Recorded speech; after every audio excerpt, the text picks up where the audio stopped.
చంద్రన్న బీమా 10 లక్షల రూపాయలకు పెంపు. ఇంట్లో కుటుంబ పెద్ద చనిపోతే ఆ కుటుంబాన్ని ఆదుకునేందుకు ఉపయోగపడే చంద్రన్న బీమా సొమ్మును 3 లక్షల రూపాయల నుంచి 10 లక్షల రూపాయలకు పెంచుతున్నట్లు రాష్ట్ర కార్మిక శాఖ మంత్రి వాసంశెట్టి సుభాష్ తెలిపారు. ఆదివారం స్థానిక ఆర్&బి అతిథి గృహంలో ఆయన మీడియాతో మాట్లాడారు.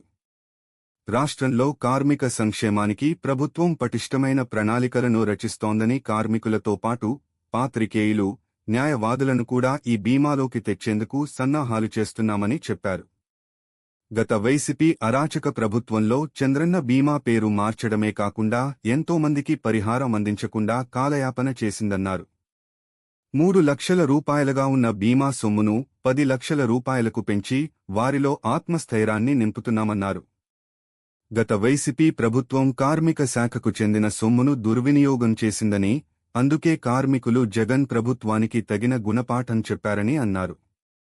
ఎటువంటి అవినీతికి ఆస్కారం లేకుండా కార్మికుల సంక్షేమానికి కూటమి ప్రభుత్వం కృషి చేస్తుందని అన్నారు. అలాగే రాష్ట్ర ప్రజలు వైసీపీ ప్రభుత్వానికి వ్యతిరేకంగా తీర్పు ఇచ్చారని, అయితే ఆ పార్టీ తరపున గెలిచిన ఎమ్మెల్యేలు వేరే పార్టీలోకి వెళ్లేందుకు సిద్ధమవుతున్నారని, త్వరలోనే ఆ పార్టీ ఖాళీ అవుతుందని అన్నారు.